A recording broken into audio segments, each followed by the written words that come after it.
Welcome to घटना study. दोस्तों, decode exam की तरफ से निकाले गए प्रैक्टिस सेट के अंतर्गत ये सामान्य हिंदी के प्रैक्टिस सेट नंबर फर्स्ट से संबंधित आज के हम प्रश्न करेंगे। ये प्रैक्टिस सेट विशेष रूप से डिकोड एग्जाम ने समीक्षा अधिकारी और सहायक समीक्षा अधिकारी एग्जाम के लिए निकाला है। तो सामान्य हिंदी से संबंधित आज का पहला प्रश्न है, जो व्यक्ति सांसारिक विषय भोग अथवा इच्छा एवं तृष्णा से रहित हो, वाक्यांश के लिए एक शब्द होगा। तो जो व्यक्ति सांसारिक विषय भोग अथवा इच्छा एवं तृष्णा से रहित हो, वाक्यांश के लिए एक शब्द होगा। ऑप्शन बी राइट आंसर है, निरीह है। अब इस प्रश्न से संबंधित व्याख्या देख लेते हैं। जो व्यक्ति सांसारिक विषय भोग अथवा इच्छा एवं तृष्णा से रहित हो, उसके लिए एक शब्द निरीह होगा। और जिसमें उत्साह ना हो उसे निरुत्साही कहते हैं।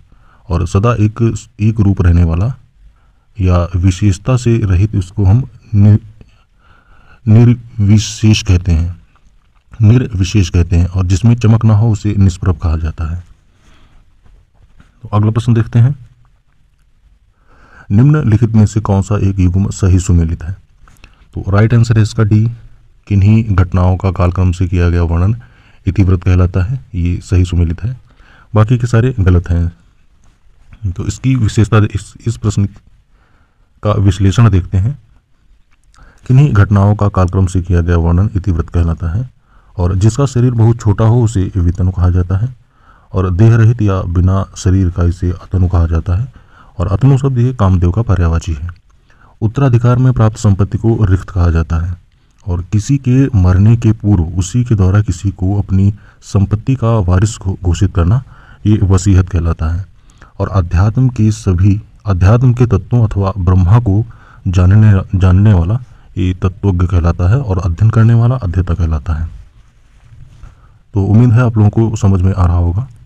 तो अगला प्रश्न देखते हैं, पंक्ति में बैठे अंतिम छात्र ने ललित कला प्रतियोगिता में प्रथम पुरस्कार जीता। इस वाक्य में कुल कितने विशेषण प्रयुक्त हुए हैं। तो इस वाक्य में कुल 3 विशेषण प्रयुक्त हुए हैं। ऑप्शन सी राइट आंसर है। विश्लेषण देखते हैं इसका। पंक्ति में बैठे अंतिम छात्र ने ललित कला प्रतियोगिता में प्रथम पुरस्कार जीता। इस वाक्य में 3 विशेषण शब्दों का प्रयोग हुआ है। यहाँ अंतिम शब्द छात्र की एवं ललित शब्द कला की विशेषता बता रहे हैं, जो कि एक गुणवाचक विशेषण है। अंतिम शब्द अंत में इम प्रत्यय को जोड़कर बना विशेषण है, जबकि प्रथम शब्द पुरस्कार की विशेषता बता रहा है, जो कि एक संख्यावाचक विशेषण है। तो राइट आंसर होगा इसका सी। अगला प्रश्न है, विलोम शब्दों की दृष्टि से निम्न युग्मों पर विचार कीजिए। तो यहाँ पे विलोम शब्द दिए हुए हैं और इसमें से पूछा गया है उपरोक्त में से कौन सी युग्म सही सुमेलित नहीं है, यानी कि गलत सुमेलन पूछा गया है। तो दिए गए शब्द युग्मों में से इसमें कोई भी सही सुमेलित नहीं है। तो ऑप्शन डी राइट आंसर हो जाएगा, उपरोक्त सभी कोई सुमेलित नहीं है। तो इसकी व्याख्या देखते हैं। निसीम या असीम हम इसे कह सकते हैं, इसका विलोम शब्द ससीम होता है। और भेद का विलोम शब्द अभेद होता है। और भेद्य का विलोम शब्द होता है अभेद्या या दुर्भेद। और संधि का विलोम ये होता है विग्रह या विच्छेद।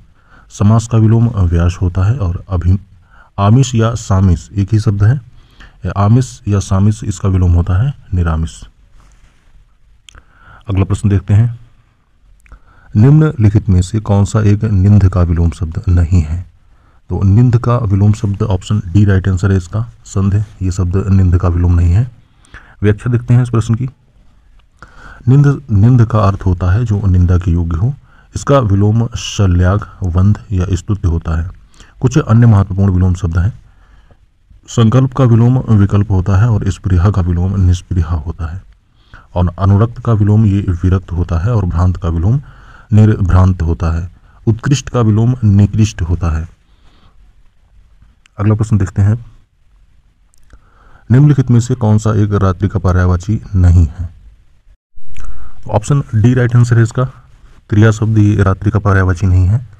बाकी ये यामा, सारंग और काला पानी, काला पिन ये सभी रात्रि के पर्यायवाची हैं। व्याख्या देखते हैं इस प्रश्न की। क्रिया पत्नी का पर्यायवाची है।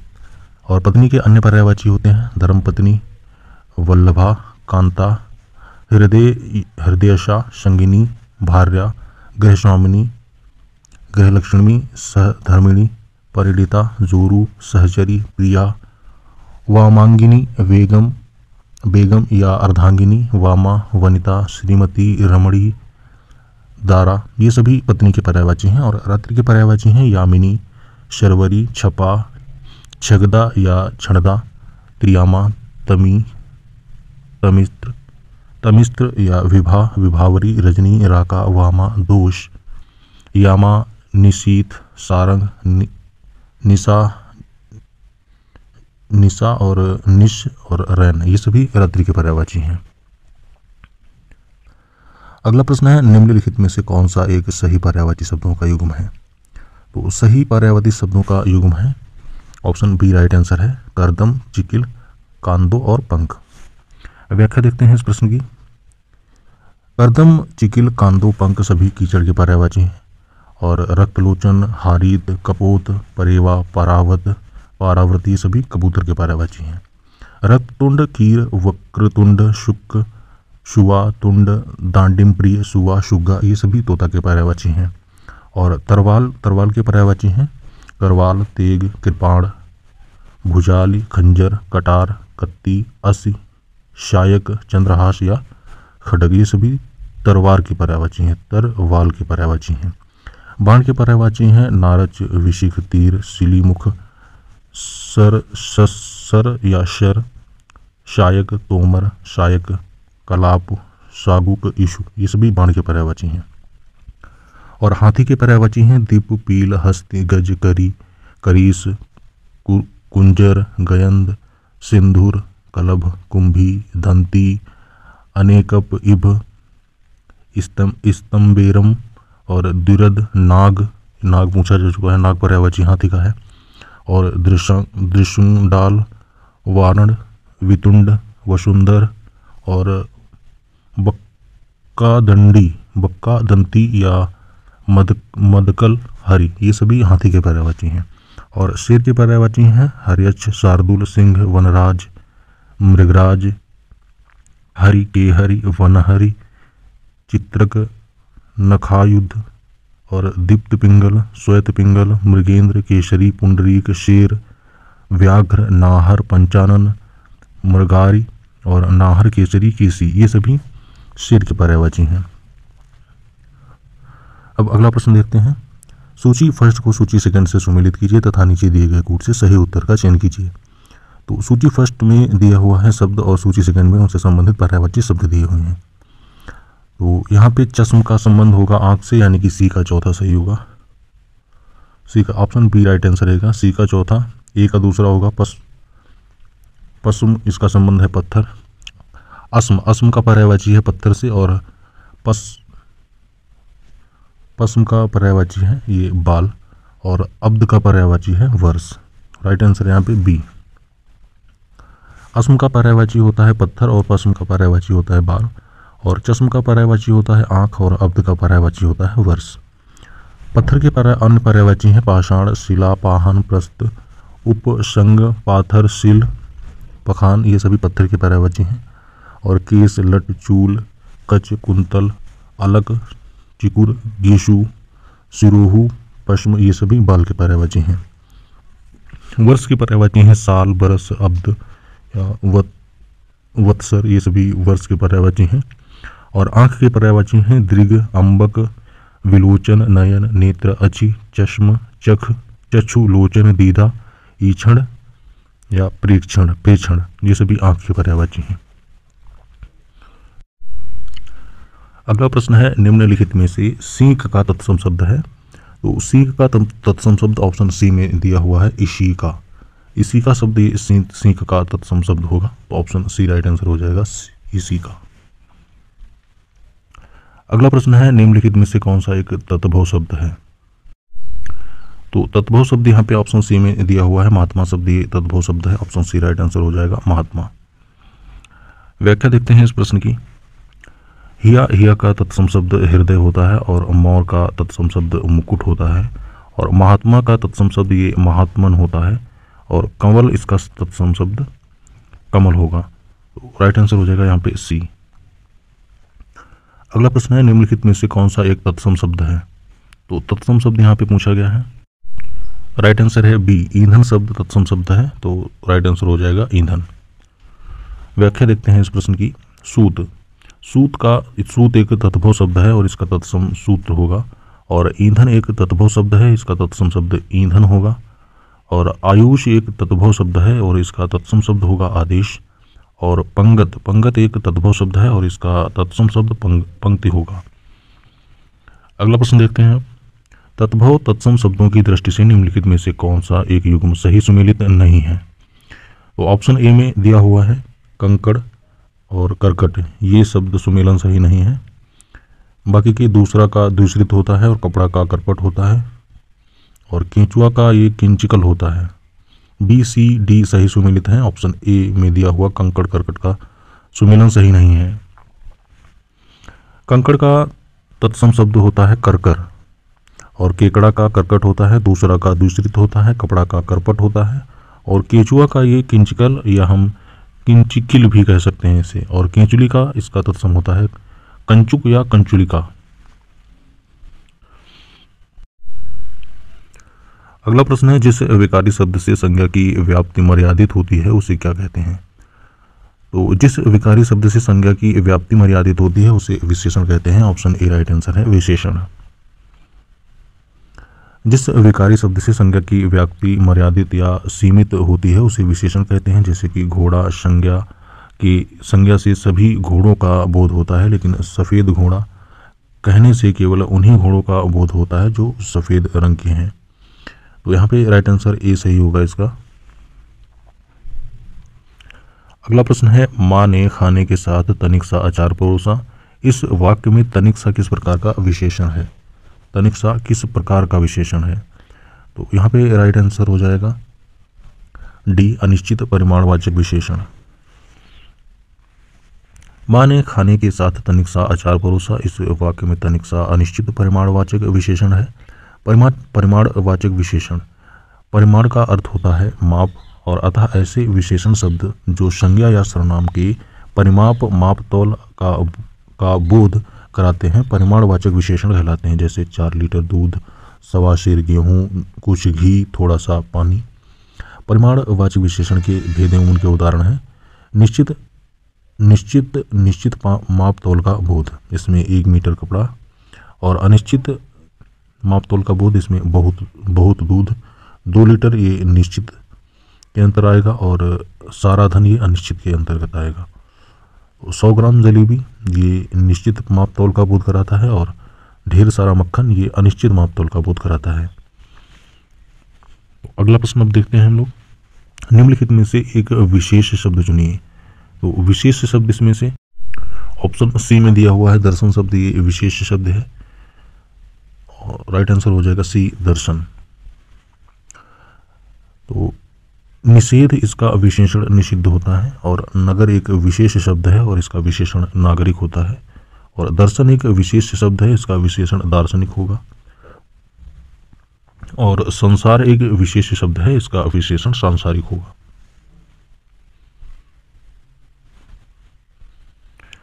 अगला प्रश्न है, निम्नलिखित में से किस एक विशेषण शब्द की रचना क्रिया से हुई है? तो राइट आंसर होगा यहाँ पे डी, पतित।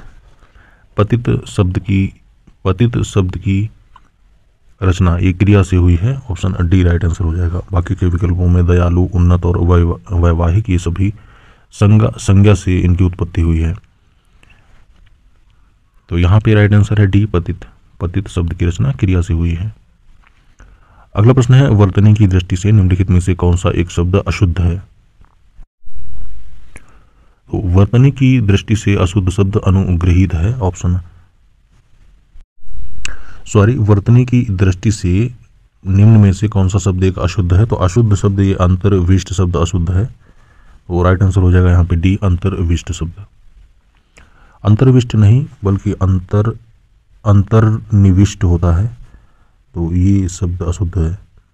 अंतर्विष्ट शब्द अशुद्ध है, इसका शुद्ध रूप अंतर्निर्विष्ट होता है। तो एक तरफ अशुद्ध शब्द है और दूसरी तरफ शुद्ध शब्द है। तो अंतर्यामी इसका शुद्ध रूप होगा अंतर्यामी। अंतःकरण में बसा हुआ जीव, प्रेरित करने वाला अर्थात ईश्वर, इसे हम अंतर्यामी कहते हैं। और अनुग्रहित लिखा हुआ है, इसका सही रूप होगा अनुगृहीत। जिस पर अनुग्रह किया गया हो उसे अनुग्रहित कहते हैं। और अतिशयोक्ति, अतिशयोक्ति नहीं अतिशयोक्ति होता है। जिस किसी कथन को बार बढ़ा चढ़ाकर कहना अतिशयोक्ति कहलाता है। और अंतर्विष्ट, अंतर्विष्ट नहीं अंतर्निर्विष्ट होता है, जो किसी वस्तु के अंदर दृढ़तापूर्वक विद्यमान या स्थित हो। अब अगला प्रश्न देखते हैं। निम्नलिखित में से एक शुद्ध शब्द का चयन कीजिए। तो शुद्ध शब्द है इनमें से ऑप्शन डी में कुमुदिनी शब्द लिखा हुआ है, ये शब्द शुद्ध है, बाकी के सभी अशुद्ध शब्द हैं। ऑप्शन डी में लिखा हुआ कुमुदिनी शब्द शुद्ध शब्द है। तो कुमुदिनी शुद्ध शब्द है, क्योंकि कुमुदिनी कमल की तरह का एक जलीय पौधा होता है जिसमें सफ़ेद रंग के फूल लगते हैं जो रात के समय खिलते हैं। कुमुदिनी के पर्यायवाची शब्द हैं नलिनी, कुई, कैरव, मुमुद, कोकावेली, इंद्र कमल। तो अगला प्रश्न देखते हैं। निम्नलिखित में से एक शुद्ध वाक्य चुनिए। तो शुद्ध वाक्य इनमें से है, ऑप्शन डी राइट आंसर होगा इसका। यह घटना उस समय की है जब मैं 12 वर्ष का था, ये एक शुद्ध वाक्य है।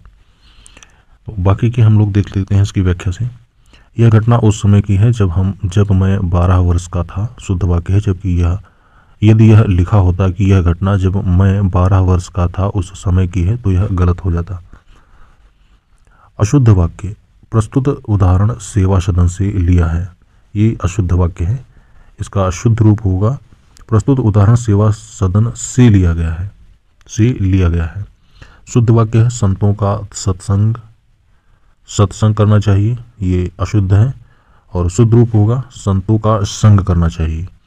अशुद्ध वाक्य है वह विलाप करने रोने लगा, तो शुद्ध वाक्य होगा उसका वह विलाप करने लगा, तो ये शुद्ध होगा।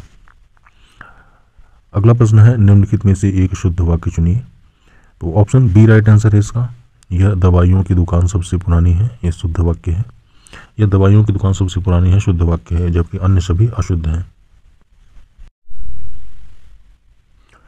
अगला प्रश्न है प्रचुर का सटीक विलोम शब्द है। तो प्रचुर का सटीक विलोम ईष्यत होता है। ऑप्शन डी में दिया हुआ शब्द सही है, राइट आंसर होगा ए ईष्यत। प्रचुर का सही सटीक विलोम ईष्यत।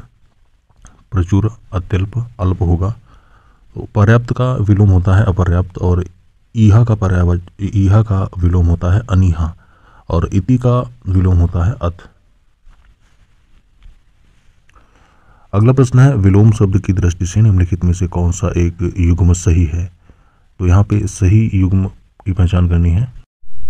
तो सही युग्म ऑप्शन डी में दिया हुआ है संवृत, इसका विवृत होगा, और राइट आंसर होगा डी संवृत का विवृत।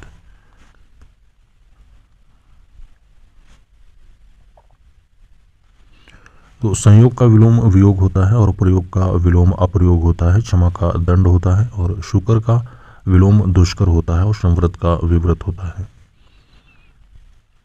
अगला प्रश्न है स्मरण का सही विलोम शब्द है। तो स्मरण का सही विलोम शब्द है विस्मरण। तो ऑप्शन बी राइट आंसर हो जाएगा इसका। विस्मरण का सही विलोम स्मरण का सही विलोम विस्मरण है।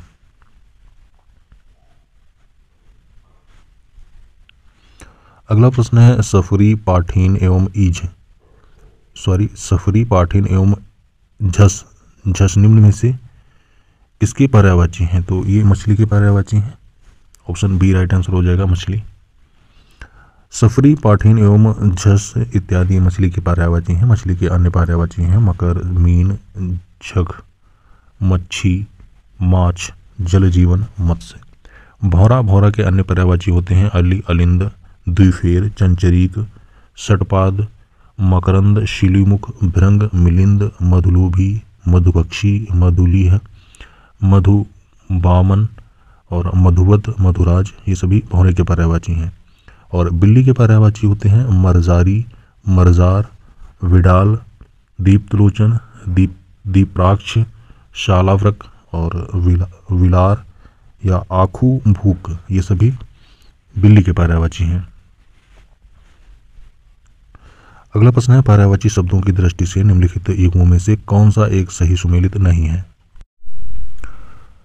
तो ऑप्शन बी में दिया हुआ है रामरस, ये इसका संबंध नमक से है, तो राइट आंसर हो जाएगा बी, रामरस, यानी रामरस का पर्यायवाची नमक है। बाकी के सभी सुमेलित हैं, यानी कि चित्रभानु, चित्रभानु का होगा पर्यायवाची अग्नि, और आँख का पर्यायवाची चख होता है, और अनागर का पर्यायवाची कुशाल होता है। इस प्रश्न की व्याख्या देख लेते हैं। रामरस नमक का पर्यायवाची है, जबकि अग्नि के पर्यायवाची हैं आग, अनल, पावक,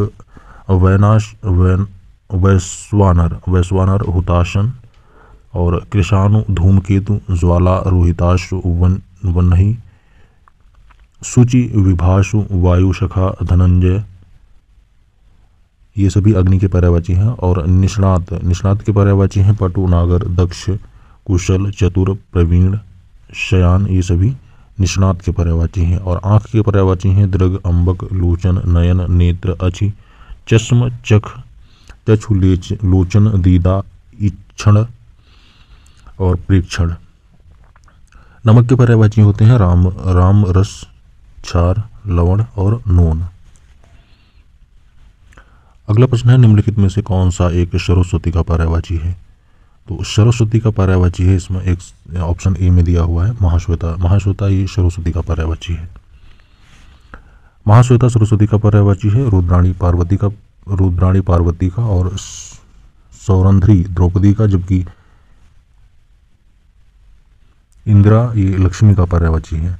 सरस्वती के अन्य पर्यायवाची हैं भारती, वीणा, वीणापाणी, शारदा, महाश्वेता, गिरा, इला, निधात्री, विधात्री, वागीश, प्रज्ञा, वागीश्वरी, भाषा, और कृपिका, नियात्री, विमला, ईश्वरी, वाचा, संधेश्वरी, ब्राह्मी, वाग्देही, ये सभी सरस्वती के पर्यायवाची हैं। और लक्ष्मी के पर्यायवाची हैं पद्मा, श्री, रमा, कमला, सिंधुसुता, तनया, भार्गवी, चंचला, श्री, रोद, इंदिरा, समुद्रजा, लोकमाता, पद्मजा, सिंधुजा, क्षीरोद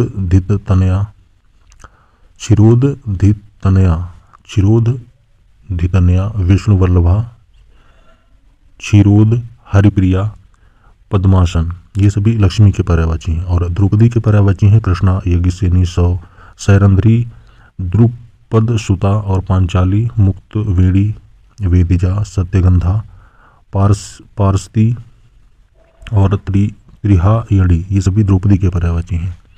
पार्वती के पर्यायवाची हैं भवानी, उमा, गौरी, सती, अम्बा, शंकरी, शिवा, शिवानी, सर्वाणी, रुद्राणी, हिमसुहा, ईश्वरी, आर्या, अपर्णा, रुस्वड़ी और मैना दुलारी, मैना सुता, कात्यायनी, गिरितनया, शैलसुता, अंबिका, गिरिजा, शैलजा, दुर्गा, ये सभी पार्वती के पर्यायवाची हैं। अगला प्रश्न है, निम्नलिखित में से कौन सा एक शर्वरी के लिए सही वाक्यांश है। तो शर्वरी के लिए सही वाक्यांश है चांदनी भरी रात, ऑप्शन बी राइट आंसर हो जाएगा। रात से जुड़े वाक्यांश के लिए एक शब्द है, चांदनी भरी रात को हम शर्वरी कहते हैं और तारों भरी रात को हम विभावरी कहते हैं। मध्य रात्रि के समय को निशीत कहते हैं और रात्रि का प्रथम पहर ये प्रदोष कहलाता है। रात्रि का दूसरा पहर ये द्वियामा कहलाता है और रात्रि का तीसरा पहर त्रियामा कहलाता है। ब्रह्म मुहूर्त का समय ये रात्रि का चौथा पहर होता है और संध्या व रात्रि के बीच का समय गोधूल कहलाता है। रात्रि के पर्यायवाची शब्द हैं रात, रजनी, निशा, छपा, वामा, रैन, यामिनी, शर्वरी, यामा, त्रिभामा, विभावरी, तमी, शरदा, तमीशा, राका और शारंग, निशी, निशीथ, त्रियामा, तमिस्त्रा, विभा, दोषा, अमा, अहोरात्र, कालापीन, क्षमा, तमा, तमस्विनी और याम्या, रैना, वासुरा, शब, श्यामा, त्रिवाशा, ये सभी रात्रि के पर्यायवाची शब्द हैं। अगला प्रश्न है, जिस वस्तु पर अधिकार जताया जा सकता है वाक्यांश के लिए एक शब्द होगा। तो जिस वस्तु पर अधिकार जताया जा सकता है वाक्यांश के लिए एक शब्द होगा, ऑप्शन डी राइट आंसर है। उच्छिष्ट शब्द, ऑप्शन डी राइट आंसर है, उच्छिष्ट।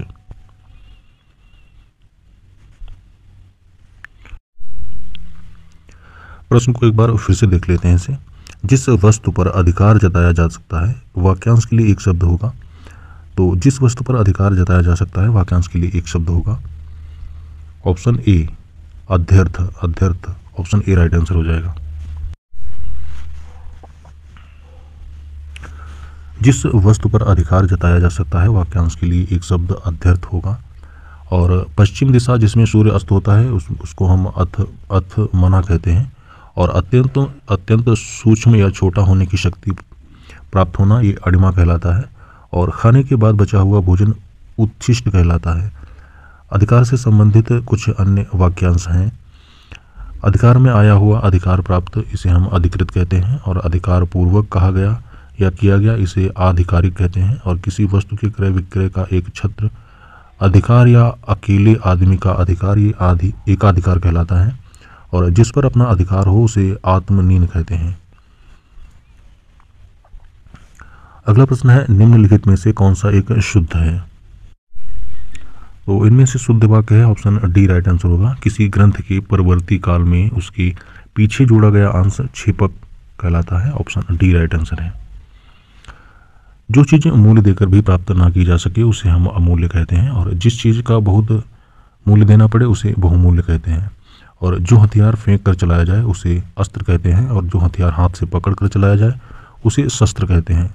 जिसे नापा ना जा सके उसे अपरिमेय कहते हैं। और जो प्रमाण परिमाण से सिद्ध ना हो सके या जो तोला या नापा ना जा सके उसे अपरमेय कहते हैं। और जो प्रमाण से सिद्ध हो सके उसे प्रमेय कहते हैं। अगला प्रश्न है निम्नलिखित में से किस एक विशेष से विषण विशेषण शब्द बना है। तो यहाँ पे राइट आंसर हो जाएगा सी विषाद। ये विषाद एक विशेष से विषण विशेषण शब्द बना है। तो राइट आंसर है सी विषाद। विषाद एक विशेष शब्द है, इसका विशेषण विषण होता है। और विष एक विशेष शब्द है, इसका विशेषण विषाक्त होता है। और विषय एक विशेष शब्द है, इसका विशेषण विषयी होता है। और विष्णु एक विशेष शब्द है, इसका विशेषण वैष्णव होता है। अगला प्रश्न है विशेष विशेषण की दृष्टि से निम्नलिखित में से कौन सा एक सही सुमेलित नहीं है, यानी कि गलत सुमेलन पूछा गया है। तो यहाँ पे व्याकरण और व्याकरण दिया हुआ है। और स्वास्थ्य और स्वस्थ दिया हुआ है। सूचना और सूचित दिया हुआ है। और पृथु और पृथ्वी दिया हुआ है। तो राइट आंसर है यहाँ पे डी पृथु। ये पृथ्वी से सुमेलित नहीं है, तो ऑप्शन डी सही हो जाएगा। इसका सुमेलन सही नहीं है, बाकी के सही सुमेलित हैं। तो इसकी व्याख्या देखते हैं। पृथु इसका विशेषण पृथुल होता है। और पृथ्वी एक विशेष शब्द है, इसका विशेषण शब्द पार्थिव होता है। और व्याकरण एक विशेष शब्द है, इसका विशेषण शब्द व्याकरण होता है। और स्वास्थ्य एक विशेष शब्द है, इसका विशेषण शब्द स्वस्थ होता है। और सूचना एक विशेष शब्द है, इसका विशेषण सूचित होता है। अगला प्रश्न है निम्नलिखित में से कौन सा एक युग्म सही सुमेलित नहीं है, यानी कि सही सुमेलित पूछा गया है। निम्नलिखित में से कौन सा एक युग्म सही सुमेलित है, यानी कि सही सुमेलन पूछा गया है। तो राइट आंसर है यहाँ पे डी पूजा या यज्ञ की इच्छा रखने वाला यिच्छु होता है। ये सही है। ऑप्शन डी राइट आंसर हो जाएगा सही। ऑप्शन डी राइट आंसर हो जाएगा। पूजा या यज्ञ की इच्छा रखने वाला यिच्छु होता है। अगला प्रश्न इससे संबंधित और देख लेते हैं कुछ। पूजा या यज्ञ की इच्छा रखने वाला युयुच्छु कहलाता है। और भोजन रखने की इच्छा ये बुभुक्षा होती है। और भोजन खाने करने का इच्छुक ये बुभुक्षु कहलाता है। और वह बात या भाव जिसे प्रकट करने की इच्छा हो इसे अभिप्रेत कहते हैं। और निरंतर ऊंचे उठने की इच्छा उदीक्षा कहलाती है। बोलने कहने की इच्छा विविक्षा कहलाती है। और युद्ध की इच्छा ये युयुत्सा कहलाती है। युद्ध करने का इच्छुक ये युयुत्सु कहलाता है। और पूजा या यज्ञ की इच्छा रखने वाला युयुच्छु कहलाता है। इच्छाओं से संबंधित अन्य वाक्यांश हैं। जिसकी आकांक्षा हो उसे इष्ट या वांछित कहते हैं। और किसी वस्तु को देखने की बलवती इच्छा ये कौतूहल कहलाती है। पाने की इच्छा ये लिप्सा कहलाती है। तो वीडियो अगर आप लोगों को यूज़फुल लग रहा हो तो प्लीज़ चैनल को सब्सक्राइब कर लें और वीडियो को लाइक कर दें, और कमेंट में हमें बताएं कि इस तरह की वीडियो हमें और बनाने चाहिए या नहीं बनाने चाहिए, क्योंकि ज़्यादा व्यूज़ नहीं आ रहे हैं। तो हमें ऐसा प्रतीत हो रहा है कि आप लोगों को ये वीडियो पसंद नहीं आ रहा है। तो अगर पसंद आ रहा हो तो कमेंट करो या फिर वीडियो को एक लाइक करें, हमें प्रोत्साहित करें, जिससे हम भविष्य में और भी ऐसे वीडियो बनाएं जिससे आप लोगों को लाभ या फ़ायदा हो। तो चलिए अब अगला प्रश्न देखते हैं। जिसका कोई निश्चित मत या सिद्धांत ना हो, वाक्यांश के लिए एक शब्द होगा। तो जिसका कोई निश्चित मत या सिद्धांत ना हो, वाक्यांश के लिए एक शब्द होगा। ऑप्शन बी राइट आंसर है इसका, अनिकेतु। जिसका कोई निश्चित मत या सिद्धांत ना हो, अनिकेतु कहलाता है। अनिकेत बिना घर का होता है, और AR जो भेष बदलकर विकट या विलक्षण कार्य करता हो, और जो दो या दो से अधिक व्यक्तियों के मतों या विचारों की एकता हो, उसे मतैक्य कहते हैं। अगला प्रश्न है, अस्तित्व विहीन वस्तु का विश्लेषण, वाक्यांश के लिए एक शब्द होगा। देखिए, इस वीडियो का लाइक टारगेट हम लगभग 2000 लाइक रखते हैं। तो क्योंकि देखिए वीडियो बनाने में और इसे एडिट करने में काफ़ी टाइम लगता है, तो काफ़ी ज़्यादा समय ख़राब हो जाता है। तो अगर आप लोगों को ये पसंद नहीं आ रहा है तो फिर वीडियो बनाने का कोई फ़ायदा नहीं है। तो इसलिए जितने लोग देखते हैं प्लीज़ लाइक ज़रूर करा कीजिए, जिससे हम और भी इससे अच्छी वीडियो बनाएं। तो बस एक लाइक और चैनल को सब्सक्राइब करिए, हमें सपोर्ट करिए। तो प्रश्न है, अस्तित्व विहीन वस्तु का विश्लेषण, वाक्यांश के लिए एक शब्द होगा। तो अस्तित्व विहीन वस्तु का विश्लेषण, वाक्यांश के लिए एक शब्द होगा। कादांत परीक्षण, ऑप्शन ए राइट आंसर है, कादांत परीक्षण। अस्तित्व विहीन वस्तु का विश्लेषण कादांत परीक्षण कहलाता है, और अपने कर्तव्य का निर्माण न कर सकने वाला ये किम कर्तव्य विमूढ़ कहलाता है। किसी काम या व्यक्ति में छिद्र या दोष निकालने का कार्य ये छिद्रान्वेषण कहलाता है, और पक्षपात रहित होकर गुण दोष बताना ये आलोचना, और जो आलोचना के योग्य हो उसे आलोच्य कहते हैं। अगला प्रश्न है, निम्नलिखित में से कौन सा एक तत्सम शब्द नहीं है। तो तत्सम शब्द यहाँ पे नहीं है, कत्थक। ऑप्शन डी में दिया हुआ कत्थक शब्द ये तत्सम शब्द नहीं है।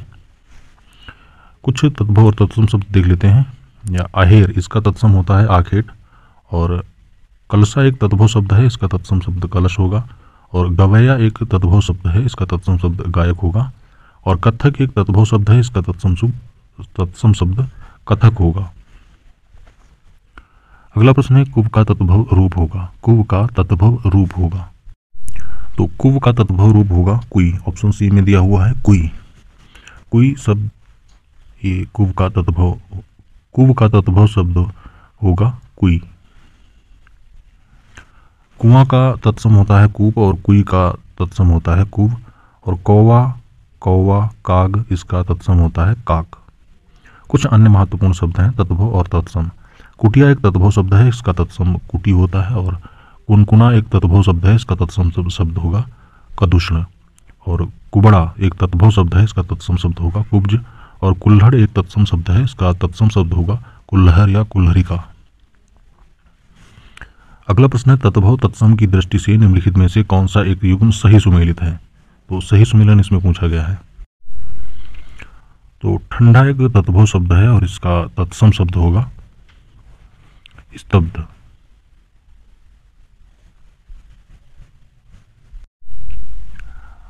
ऑप्शन डी में दिया हुआ युग्म सही सुमेलित है, ठंडा का होगा स्तब्ध। बाकी के भी हम लोग देख लेते हैं। कबड्डी का तत्सम शब्द होगा कपर्दी। और कौड़ी एक तद्भव शब्द है, इसका तत्सम शब्द होगा कपर्दिका। और गिद्ध या गीध, इसका ये एक तद्भव शब्द है, और इसका तत्सम शब्द होगा गिद्ध का होगा गृद्ध, और गीध का होगा गृद्ध।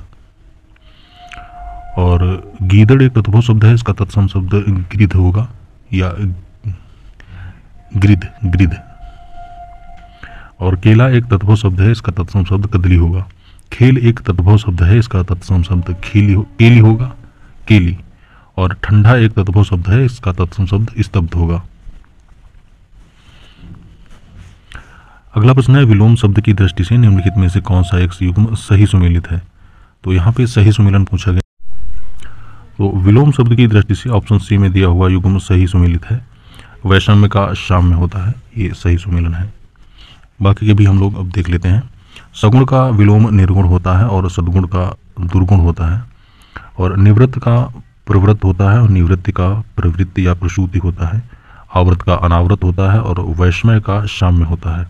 श्री गणेश का इतिश्री होता है।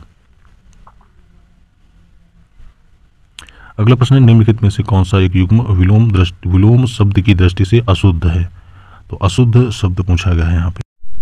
तो ऑप्शन बी में दिया हुआ इसीप्त अभिसीप्त ये अशुद्ध है, बाकी के सभी शुद्ध हैं। अनुदित का अननुदित का अनुदित होता है, और अमित का परिमित होता है, और अघी का निरग होता है। अनुदित का अनुदित होता है, अननुदित का अनुदित होता है, और ईशिप्त का अनिशिप्त अर्थात अनचाहा होता है, और अमित का परिमित होता है, और परिमिति का अपरिमित होता है। अधि का अधि जिसका मतलब होता है पाप करने वाला, इसका विलोम होता है निरघ। अगला प्रश्न है, निम्नलिखित में से कौन सा एक युग्म सही सुमेलित नहीं है, यानी कि गलत सुमेलन पूछा गया। तो गलत सुमेलन ऑप्शन ए में दिया हुआ है, हरित अरित हो, ये गलत सुमेलन है। बाकी के सही हैं। रिपु शत्रु इसका मित्र होता है, और अर्वाचीन का प्राचीन होता है, और रुच का स्निग्ध होता है। तो रित का विलोम शब्द अनृत, जिसका अर्थ होता है रित असत्य, जबकि अनृत का अर्थ होता है झूठ। रित शब्द का विलोम अनृत है, और रित का अर्थ होता है सत्य, जबकि अनृत का अर्थ होता है झूठ। रिपु या शत्रु इस शब्द का विलोम मित्र होता है, और अर्वाचीन इसका विलोम होता है प्राचीन, और रुक्ष का विलोम होता है स्निग्ध। अगला प्रश्न है, अमरस का सही विलोम है। तो अमरस का सही विलोम है ऑप्शन सी में दिया हुआ है अव्यग्रता। अमरस का सही विलोम अव्यग्रता है। अमरस का विलोम अव्यग्रता होता है, और अद्वितीय इसका विलोम तुल्य होता है। अध्यपातन इसका विलोम उत्थान होता है, और सदामर्श या अधीर इसका विलोम संयंत धीर होता है। प्रशांत का विलोम उद्विग्न होता है, और निश्चिंत का विलोम उद्भ्रांत होता है। अगला प्रश्न है, निम्नलिखित में से कौन सा एक लहर का पर्यायवाची नहीं है? तो लहर का पर्यायवाची इनमें से ऑप्शन ए में दिया हुआ उर्वी शब्द ये लहर का पर्यायवाची नहीं है, बाकी के सभी ये लहर के पर्यायवाची हैं, उर्मी, विची या हिलोर। अगला प्रश्न है, उसकी व्याख्या देखते हैं प्रश्न की। उवी पृथ्वी का पर्यायवाची है, जबकि अन्य सभी लहर के पर्यायवाची हैं। लहर के अन्य पर्यायवाची होते हैं विची, तरंग, हिलोर, उर्मी, लहरी, हिलोर। हिल्लोल यहाँ पे लिखा हुआ है, हिल्लोल, उर्मी, लहरी और हिल्लोर। पृथ्वी के अन्य पर्यायवाची हैं धरती, अचला, भू, धरा, वसुंधरा, वसुधा, अचला, धरणी, क्षिति, अवनि, उर्वी, इला, मेदिनी, काश्यपी, इलाज्या, प्रहुभी और विजप्रसु, मही, क्षमा, छोड़ी, विपुला, पुहिम, जगती, रसा, धाप्ति, सर्व, सहा, विश्वंभरा, रत्नगर्भा, वसुमती, भूति, धात्री, अनंता या तृणधरी। अगला प्रश्न है, निम्नलिखित में से कौन कौन से मूल विशेषण नहीं है? तो यहाँ पे मूल विशेषण पूछे गए हैं, तो इसका राइट आंसर हो जाएगा बी, केवल दूसरा व चौथा ये मूल विशेषण नहीं है। वैसा और मौलिक ये मूल विशेषण नहीं है, बाकी के चतुर और निपुण ये मूल विशेषण के अंतर्गत आते हैं। चतुर व निपुण मूल विशेषण हैं, जबकि वैसा व मौलिक शब्द व्युत्पन्न विशेषण हैं, जो क्रमशः वह और मूल शब्द से बना है। विशेष एक तरफ विशेष है, दूसरी तरफ उनसे संबंधित विशेषण है। तो धृष्टता विशेष शब्द है, इसका विशेषण धृष्ट होता है। और धैर्य यह एक विशेष शब्द है, और इसका विशेषण शब्द धीर होता है। ध्वंस विशेष शब्द है, इसका विशेषण शब्द ध्वस्त होता है। और नकल एक विशेष शब्द है, इसका विशेषण नकलची या नकलची होता है। और नगर एक विशेष शब्द है, इसका विशेषण नागरिक होता है। और नमक एक विशेष शब्द है, इसका विशेषण नमकीन होता है। नमता एक विशेष शब्द है, इसका विशेषण नम्र होता है। और नरम एक विशेष शब्द है, इसका विशेषण नारकी होता है। नहर एक विशेष शब्द है, इसका विशेषण नहरी होता है। और नाक एक विशेष शब्द है, इसका विशेषण होगा नक्कू। और नाटक एक विशेष शब्द है, इसका विशेषण होगा नाटकीय। अगला प्रश्न है, निम्नलिखित में से किसी एक वाक्य में विशेषण शब्द का प्रयोग नहीं हुआ है? तो ऑप्शन सी में दिए हुए मेहनत करने वाले को सफलता अवश्य मिलती है, इस वाक्य में विशेषण शब्द का प्रयोग नहीं हुआ है, तो राइट आंसर हो जाएगा यहाँ पे सी। मेहनत करने वाले को सफलता अवश्य मिलती है, इस वाक्य में किसी भी प्रकार का विशेषण शब्द का प्रयोग नहीं हुआ है। वह बहुत आशान्वित है, इस वाक्य में आशान्वित विशेषण है जो कि आशा शब्द से बना है, जबकि बहुत प्रविशेषण है जो कि आशान्वित की विशेषता बता रहा है। परीक्षा में कोई छात्र सफल ना हो सका, इस वाक्य में कोई शब्द मौलिक सार्वजनिक विशेषण है। और उच्चतम न्यायालय भारत में अपील का सर्वोच्च न्यायालय है, इस वाक्य में उच्चतम शब्द उत्तमावस्था विशेषण है जो न्यायालय की विशेषता बता रहा है। अगला प्रश्न है, शुद्ध वर्तनी वाले शब्द का चयन कीजिए। तो शुद्ध वर्तनी वाला शब्द होगा ऑप्शन डी, महात्म्य। ये शब्द शुद्ध वर्तनी वाला है। महात्म्य शुद्ध वर्तनी वाला शब्द है, ऑप्शन डी राइट आंसर है, महात्म्य। निम्नलिखित वाक्यों में शुद्ध वाक्य है। तो शुद्ध वाक्य है, कण कण में परमेश्वर की सत्ता है, ये शुद्ध वाक्य है। कण कण में परमेश्वर की सत्ता है, शुद्ध वाक्य है। वे बुद्ध की प्रतिमा के दर्शन करने आए थे। और वृक्ष पर कोयल कूक रही है, अंतः साक्ष्य से सिद्ध होता है कि वह प्रयागराज में पैदा हुए हैं। ये वे बुद्ध की प्रतिमा का दर्शन करने आए थे, अंक की बिंदी यहाँ पे लगी हुई है और यहाँ पे होना चाहिए वे बुद्ध की प्रतिमा के दर्शन करने आए थे। और वृक्षों पर कोयल कूक रही है, ये नहीं होता है, यहाँ वृक्षों नहीं, वृक्ष होगा यहाँ पे। और अंतः साक्ष्य से सिद्ध होता है, तो अंतः सार्थ यहाँ पे ये गलत लिखा हुआ है, यहाँ पे होगा अंतः साक्ष्य से सिद्ध होता है कि वह प्रयागराज में पैदा हुए थे। तो राइट आंसर होगा यहाँ पे सी।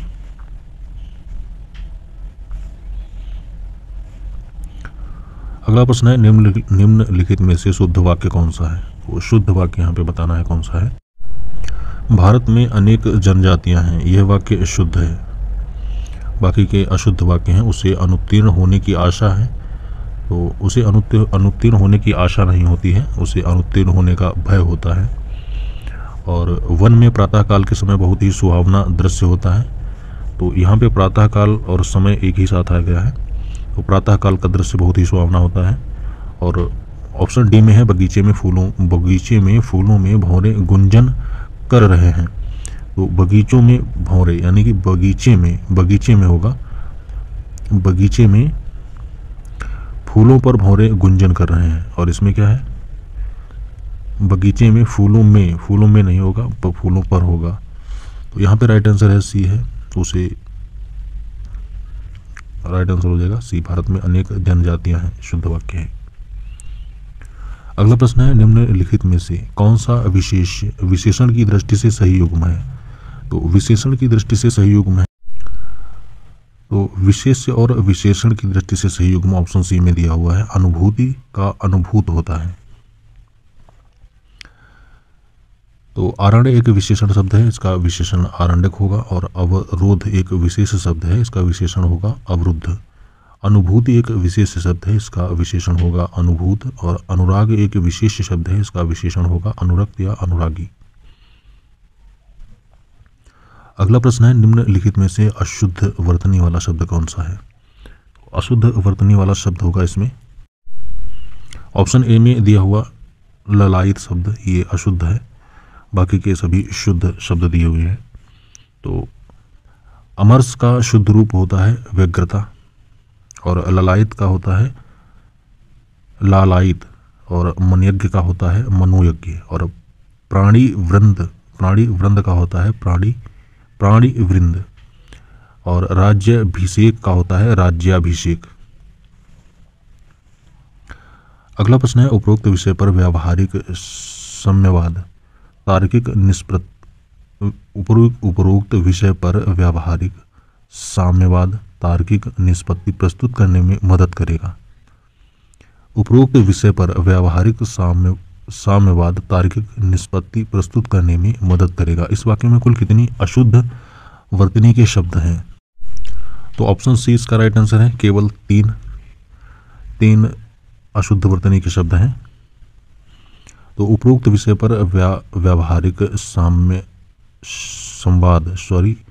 संवाद तार्किक निष्पत्ति प्रस्तुत करने में मदद करेगा। इस वाक्य में उपरोक्त व्यवहारिक व संवाद शब्द की वर्तनी अशुद्ध है, क्योंकि इस संवाद शब्द ये संवाद इस प्रकार लिखा जाएगा और उपरोक्त का होता है उपर्युक्त शुद्ध रूप और व्यवहारिक का शुद्ध रूप होगा व्यावहारिक।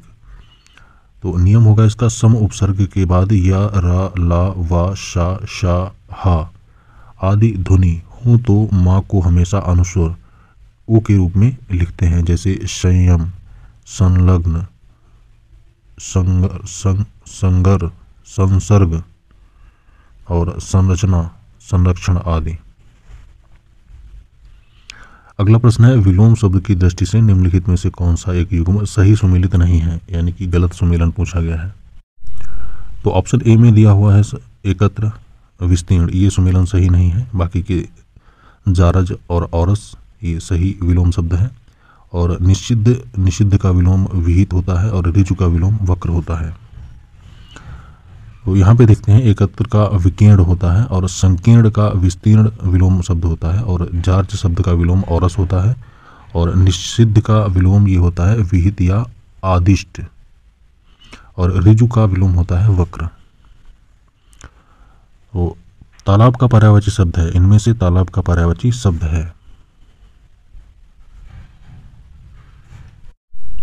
तो ऑप्शन सी में दिया हुआ है सर शब्द ये तालाब का पर्यायवाची शब्द है। सरी नदी का पर्यायवाची है, जबकि शर तालाब का पर्यायवाची है और जलजात कमल एवं कूल किनारे का पर्यायवाची है। तट के पर्यायवाची होते हैं किनारा, कूल, तीर और कगार और तालाब के पर्यायवाची होते हैं सर, ताल, पुष्कर, सरोवर, तड़ाग, पोखरा, बावड़ी और जोहड़ा, ताल, तलैया, पोरा। और किनारा के पर्यायवाची होते हैं तट, तीर, कूल, पुलिन, पर्यंत, बेलातट और कगार, छोर, साहिल, अंचल,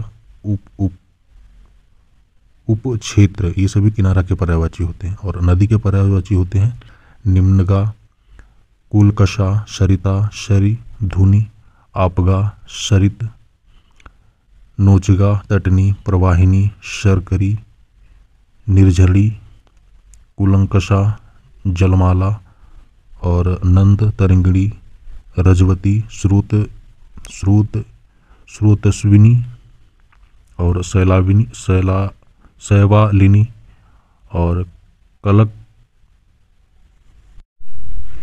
कलकल नादिनी और दुकुलिनी और दुकुलवती, धारावती, समुद्रगा, सलिला, जयमाला और लरमाला, शैलजा और शैवालिन, ये सभी नदी के पर्यायवाची हैं। अगला प्रश्न है तत्भव तत्सम की दृष्टि से निम्नलिखित में से कौन सा एक सही सुमेलित नहीं है, यानी कि गलत सुमेलन पूछा गया है यहाँ पे। तत्भव और तत्सम की दृष्टि से निम्नलिखित में से ऑप्शन डी राइट आंसर होगा इसका। धतूरा और धतूर्ण ये सही सुमेलित नहीं है। बाकी के कनेर और कणेर ये सभी, कनेर और कणेर ये सुमेलित है। चमेली और चंपकवेली ये भी सुमेलित है और केवड़ा और केविका ये भी सुमेलित है। लेकिन धतूरा और धतूर्ण ये सुमेलित नहीं है, क्योंकि धतूर होता है इसका धतूर्ण का। कनेर का कणेर होता है, चमेली का चंपकवेली होता है और धतूरा का धतूर्ण ये होता है और केवड़ा का केविका होता है और अश्वगंध का अश्वगंधा होता है। अगला प्रश्न है ग्वाल 10 लीटर दुग्ध और 4 किलो दधि प्रतिवासी के घर दे आया। इस वाक्य में कुल कितने तत्सम शब्दों का प्रयोग हुआ है? तो इस प्रश्न में ऑप्शन सी राइट आंसर है। 4 तत्सम शब्दों का प्रयोग हुआ है। यहाँ पे ग्वाल 10 लीटर दूध और 4 किलो दधि प्रतिवासी के घर दे आया है। इस वाक्य में कुल 4 तत्सम शब्दों का यथा, दश, दुग्ध, दधि और निवासी, इन शब्दों का प्रयोग हुआ है। दश एक तत्भव शब्द है, इसका तत्सम दश होगा, और दूध एक तत्भव शब्द है, इसका तत्सम दुग्ध होगा। अगला प्रश्न है, निम्नलिखित में से कौन सा एक तत्सम शब्द नहीं है, यानी कि तत्सम शब्द नहीं है पूछा गया है, तो शक्कर ये तत्सम शब्द नहीं है। बाकी के सभी तत्सम शब्द हैं, आश्चर्य, आश्चर्य, सूर्य और अमृत। तो अचरज इसका तत्सम आश्चर्य होता है, और अमीय या अमी इसका तत्सम शब्द अमृत होता है, और सूरज एक तत्भव शब्द है, इसका तत्सम शब्द होगा सूर्य, और शक्कर एक तत्भव शब्द है, इसका तत्सम शर्करा होता है। अगला प्रश्न है, वह नायिका जिसका पति विदेश जाने वाला हो, वाक्यांश के लिए एक शब्द होगा। तो वह नायिका जिसका पति विदेश जाने वाला हो, वाक्यांश के लिए एक शब्द होगा। ऑप्शन बी में दिया हुआ है पर्वतस्यत पथिका, पर्वतस्यत पथिका। वह नायिका जिसका पति विदेश जाने वाला हो, वाक्यांश के लिए एक शब्द पर्वतस्यत पथिका होगा, जबकि प्रोषित पथिका जिस स्त्री का पति विदेश चला गया हो उसे उसके लिए प्रयुक्त होता है। स्त्री से संबंधित वाक्यांश हैं कुछ, उनको हम लोग देख लेते हैं। जिस स्त्री का पति विदेश से आया हो उसे आगत पथिका कहते हैं, और वह स्त्री जिसका पति परदेश से आने वाला हो उसको हम आगम्यस्यत पथिका कहते हैं। और वह नायिका जो अपने पति के परदेश में होने के कारण दुखी हो उसे हम वियोगिनी या विरहिणी कहते हैं। और जिस स्त्री की एक संतान होने के बाद फिर से संतान उत्पन्न ना हो उसे काकबंध्य कहते हैं। और जिस स्त्री के पुत्र व पति हो उसे पुरंध्री कहते हैं। और सुंदर जांघों वाली स्त्री को करभोरु कहते हैं। और जिस कन्या का अभी अभी विवाह हुआ हो उसे नौढ़ा कहते हैं। और हाथी के समान मंद गति से चलने वाली स्त्री को गजगामिनी कहते हैं। और जिस स्त्री का पुत्र एवं पति ना हो उसे अवीरा कहते हैं। और विरह दुख में जलने वाली स्त्री को विरह विदग्धा कहते हैं। और वह स्त्री जिसका पति रात में दूसरी स्त्री के पास रहकर या प्रात आया हो तो उसे खंडिता कहते हैं, खंडिता। और वीर स्त्री को वीरांगना कहते हैं। वीर पुत्र को जन्म देने वाली वीर परशु कहते हैं। और वीर बहू को वीर बहुरी कहते हैं। और जो स्त्री के वशीभूत हो, जिसका स्वभाव स्त्रियों जैसा हो और स्त्री संबंधी स्त्रियों का, उसे स्त्रैण कहते हैं। अगला प्रश्न है, बच्चे बिना पलक झपकाए कार्टून देखते हैं। इस वाक्य में रेखांकित शब्द समूह के लिए एक वाक्य होगा।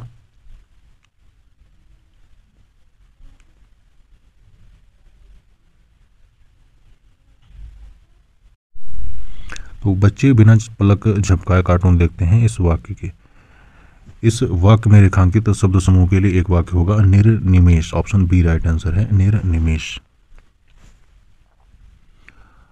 बच्चे बिना पलक झपकाए कार्टून देखते हैं, इस वाक्य में रेखांकित शब्द समूह के लिए एक वाक्य होगा निर्निमेष।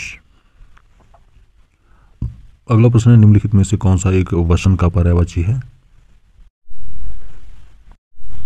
तो वसन का पर्यायवाची है दुकूल। ऑप्शन सी राइट आंसर होगा, दुकूल। दुकूल कपड़े का पर्यायवाची है। कटिभाग कमर का, जबकि पारावार ये समुद्र का, एवं किंकर ये दास का पर्यायवाची है। किंकर, पारावार और कटिभाग। कपड़ा के अन्य पर्यायवाची होते हैं वसन, पहरावा या पट, चीर, चेल, वस्त्र, बाना, वेशभूषा, वेश, पोशाक, पहनावा, मयूख, लेकिन मयूख का अर्थ किरण होता है। कर, अंशुक, आच्छादन, अंबर। और दुकूल, चौल, लिबास, करपट, ये सभी कपड़े के पर्यायवाची हैं। और समुद्र के पर्यायवाची होते हैं अर्णव, नदीश और अकूपाद, रत्नाकर, जलधि, उदधि और पयोधि, सिंधु। उदधि नहीं, उदधि है, उदधि। और दास के पर्यायवाची होते हैं अनुचर, सेवक, नौकर, परिचारक, किंकर और भृत्य। अगला और आज का लास्ट प्रश्न है। तो अगर आप लोग यहाँ तक वीडियो में बने हुए हैं तो हमें उम्मीद है आप लोगों से कि आपको वीडियो पसंद आया है। तो आप लोग प्लीज़ एक लाइक और एक कमेंट कोई अच्छा सा, और चैनल को सब्सक्राइब कर लें। तो आज का लास्ट प्रश्न देखते हैं, वर्तनी की दृष्टि से शुद्ध शब्द है।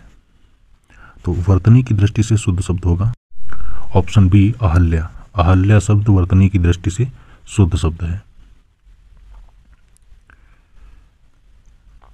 बाकी के भी हम लोग देख लेते हैं शुद्ध शब्द। कालिदास, कालिदास एक शुद्ध शब्द है, इसका अशुद्ध होगा कालिदास। और अहल्या एक शुद्ध शब्द है, इसका अशुद्ध होगा अहिल्या। और वाल्मीकि ये शुद्ध शब्द है, इसका अशुद्ध शब्द होगा वाल्मीकि, वाल्मीकि। और याज्ञवल्क्य ये शुद्ध शब्द है, इसका अशुद्ध शब्द होगा यज्ञवल्क्य। तो यहाँ पे राइट आंसर होगा बी। तो थैंक्स फॉर वॉचिंग फ्रेंड्स।